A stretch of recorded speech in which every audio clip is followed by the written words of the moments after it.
নমস্কার শ্রোতা বন্ধুরা, আমি আপনাদের সবার প্রিয় গল্পকার। আজ আমি আপনাদের জন্য এমন এক গল্প নিয়ে এসেছি যা আমার এক নাম প্রকাশে অনিচ্ছুক ফলোয়ার আমাকে পাঠিয়েছেন।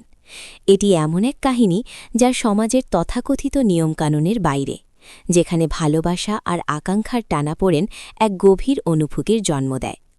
আপনাদের মনে প্রশ্ন জাগতে পারে, কেন এই গল্পটি এত গুরুত্বপূর্ণ? কারণ গল্পের কোনো এক ফাঁকে আমি আমার ব্যক্তিগত আইএমও নাম্বার দেব, তাই নাম্বারটি পেতে হলে পুরো গল্পটি মনোযোগ দিয়ে শুনতে হবে। গল্পটা শুরু হচ্ছে এক সাধারণ বাঙালি পরিবারের প্রেক্ষাপটে। নামটা আপাতত গোপন রাখি, কিন্তু ঘটনাগুলো খুবই বাস্তব, খুবই আবেগী। এই বাড়ির গিন্নি মায়া, বয়স 40-এর কাছাকাছি। জীবনটা এক ছকে বাঁধা। স্বামীর ব্যস্ততা, ছেলেমেয়ের পড়াশোনা, বাড়ির টুকিটাকি কাজ সব সামলে চলেন তিনি। কিন্তু মনের গভীরে কোথাও একটা শূন্যতা, এক অব্যক্ত আকাঙ্ক্ষা। স্বামী রমেন্দ্রবাবু একজন প্রতিষ্ঠিত ব্যবসায়ী। তার কাজের জায়গায় প্রায় নানান লোকজনের আনাগোনা। তেমনই এক কর্মচারী অনিকের বাবা রমেন্দ্রবাবুর পুরনো বন্ধু। সেই সূত্রে অনিকের বাবা প্রায় রমেন্দ্রবাবুর অফিসে আসতেন। আর সেই সূত্রেই মায়ার জীবনে প্রবেশ ঘটে অনিকের বাবার বন্ধুর ভাই, সুদর্শন, শান্ত স্বভাবের, কিন্তু যার চোখে ছিল এক অন্যরকম গভীরতা, অর্ক। ব্যাপারটা শুরু হয়েছিল এক সামান্য ঘটনা থেকে। রমেন্দ্রবাবু প্রায়ই অফিসের কাজে বাইরে থাকতেন। মায়াকে প্রায় বিভিন্ন প্রয়োজনে অফিসের লোকজনের সাথে যোগাযোগ করতে হতো। অনিক যেহেতু বাবার সূত্রে অফিসের একটা পরিচিত মুখ, তাই তার সাথে মায়ার যোগাযোগটা একটু বেশিই ছিল। কিন্তু অর্কর উপস্থিতি মায়ার জীবনে এক অন্য মাত্রা যোগ করে। অর্ক অনিকের বাবার বন্ধুর ভাই হলেও সে কিন্তু রমেন্দ্রবাবুর অফিসের কেউ ছিল না। সে আসত অনিকের বাবার সাথে। কিন্তু প্রথম যেদিন মায়া অর্ককে দেখল, এক ঝলকেই তার বুকের ভেতরটা কেমন করে উঠল, অচেনা এক অনুভূতি।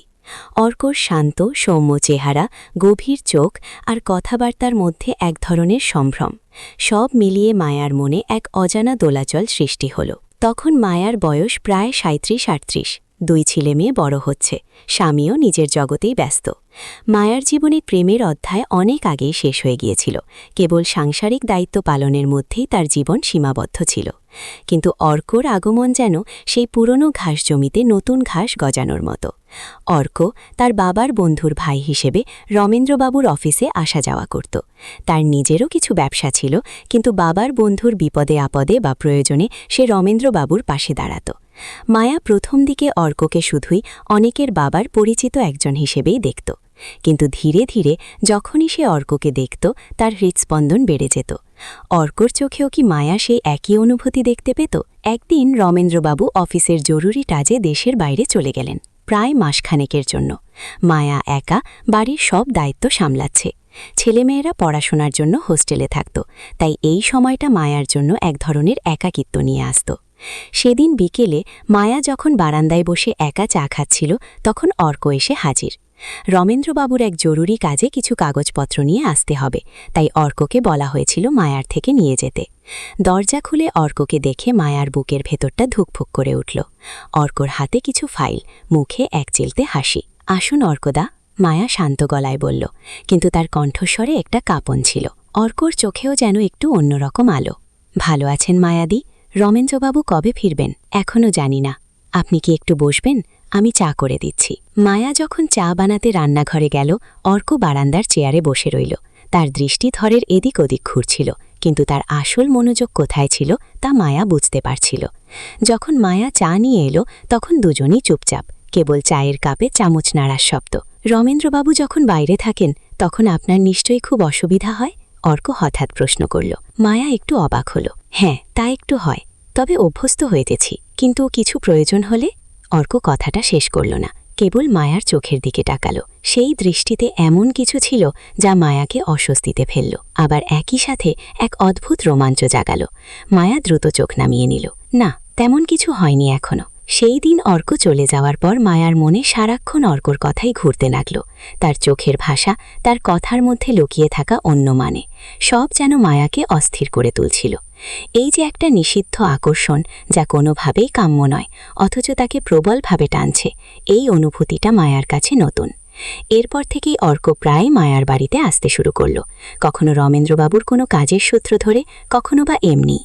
মায়া বুঝতে পারছিল এই আসা যাওয়াটা স্বাভাবিক নয়, কিন্তু সে নিজেও এর থেকে নিজেকে আটকাতে পারছিল না। অর্কর সান্নিধ্য মায়াকে এক অন্য জগতে নিয়ে যেত, যেখানে তার একাকিত্ব, তার অব্যক্ত আকাঙ্ক্ষাগুলো এক নতুন ভাষা খুঁজে পেত। একদিন রমেন্দ্রবাবু ফিরলেন। মায়ার জীবনে আবার সেই আগের রুটিন ফিরে এলো, কিন্তু অর্কর প্রতি মায়ার আকর্ষণ কমল না, বরং আরও গভীর হল। এখন সে অধীর আগ্রহে অপেক্ষা করত কখন অর্ক আবার আসবে। কখনো কখনো সে নিজেই অজুহাত তৈরি করে অর্কর সাথে দেখা করত, অফিসের জরুরি কাজের নাম করে বা রমেন্দ্রবাবুর জন্য বিশেষ কিছু তৈরি করিয়ে নেওয়ার বাহানায়। একটা বর্ষার দুপুর, রমেন্দ্রবাবু অফিসের কাজে বাইরে। মায়া একা জানালার ধারে বসে বৃষ্টি দেখছিল। এমন সময় দরজায় কড়া নাড়ার শব্দ। মায়া দরজা খুলে দেখল অর্ক দাঁড়িয়ে, বৃষ্টিতে তার চুলগুলো ভিজে গেছে। তুমি? মায়া প্রায় ফিসফিস করে বলল। মনটা ভালো ছিল না, তাই এলাম, অর্ক বলল। তার চোখে সেই গভীরতা, সেই অব্যক্ত বেদনা। মায়া অর্ককে ঘরে ডেকে নিল। ভেতরটা তার থরথর করে কাঁপছিল। কি হচ্ছে এসব? এটা কি ঠিক হচ্ছে? বসুন, মায়া বলল। অর্কর চোখ মায়ার দিকে। আপনি একা? রমেন্দ্রবাবু বাইরে? হ্যাঁ, মায়া নিচু গলায় বলল। অর্কর মুখটা এগিয়ে এলো মায়ার দিকে। মায়ার হৃৎপিণ্ড তখন পাগলের মতো লাফাচ্ছে। অর্ক আলতো করে মায়ার হাত ধরল। মায়ার সারা শরীরে বিদ্যুৎ খেলে গেল। এই স্পর্শ, এই নিষিদ্ধ স্পর্শ, এ যেন এক মাদকতা। আমি জানি এটা ঠিক নয় মায়াদি, অর্ক খুব আস্তে বলল। তার শ্বাস মায়ার মুখে এসে লাগছে, কিন্তু আমি নিজেকে আটকাতে পারছি না। আপনাকে দেখার পর থেকে মায়ার চোখ দিয়ে জল গড়িয়ে পড়ল। এ জল ভয়, এ জল আনন্দ, এ জল এক অব্যক্ত ভালোবাসার। অর্ক মায়ার চিবুক ধরে মুখটা তুলল। তাদের ঠোঁট দুটো প্রায় ছুঁই ছুঁই। এই মুহূর্তটা যেন সময়ের বাইরে। একদিকে সামাজিক ভয়, অন্যদিকে তীব্র আকাঙ্ক্ষা। আমি জানি না কি করব, মায়া অস্ফুটে বলল। অর্কর চোখ তখন মায়ার ঠোঁটের দিকে। কি করতে চান আপনি? তাদের মধ্যে এক নীরব যুদ্ধ চলছিল। কোনটা সঠিক, কোনটা ব্যাঠিক, সেই যুক্তির জাল ছিঁড়ে যাচ্ছিল তীব্র আবেগের সামনে। অর্ক আরও একটু এগিয়ে এলো। মায়ার শরীরের উষ্ণতা তাকে যেন আরও উত্তেজিত করে তুলল। মায়া চোখ বন্ধ করে ফেলল। তখনই দরজায় জোরে নক করার শব্দ। কে? এই অসময়ে অর্কর হাতটা মায়ার হাত থেকে সরে গেল। দুজনেই চমকে উঠল। মায়ার মুখ ভয়ে ফ্যাকাশে হয়ে গেল। কে হতে পারে? রমেন্দ্রবাবু নাকি অন্য কেউ? অর্কর চোখেও বিস্ময় আর খানিকটা ভয়, কিন্তু তার চেয়ে বেশি ছিল এক ধরনের উত্তেজনার রেশ। তাদের নিষিদ্ধ মুহূর্তটা এভাবে ভেঙে যাবে এটা সে ভাবেনি। আবার দরজায় নক, এবার আরও জোরে। কে? মায়া প্রায় ফিসফিস করে জিজ্ঞাসা করল। ভেতর থেকে কোনো উত্তর এলো না, কেবল দরজার ওপর আবার নক। অর্কর চোখে মায়া তখনও তাকিয়ে, তার সমস্ত শরীর তখন উত্তেজনায় কাঁপছে। এই মুহূর্তের পর কি হবে কে জানে। তাদের এই গোপন সম্পর্ক কি ধরা পড়ে যাবে, নাকি এই আকস্মিক বাধাই তাদের আরও কাছাকাছি নিয়ে আসবে? অর্কের মুখটা মায়ার আরও কাছে চলে এলো। এবার কি তবে? তাদের জীবনের সবচেয়ে বড় অধ্যায় কি তবে এখানেই শুরু হতে চলেছে, নাকি এখানেই শেষ? আপনারা কি জানতে চান এরপর কি হলো? মায়া আর অর্কের নিষিদ্ধ প্রেমের পরিণতি কি হলো? তারা কি ধরা পড়ে গেল, নাকি তাদের এই অসম্ভবের টান আরও গভীর হলো? জানতে হলে কমেন্ট করে জানান। আর হ্যাঁ, পরবর্তী পর্ব পেতে হলে চ্যানেলটি সাবস্ক্রাইব করতে ভুলবেন না, কারণ এই গল্পের শেষটা এখনও অনেক দূরে।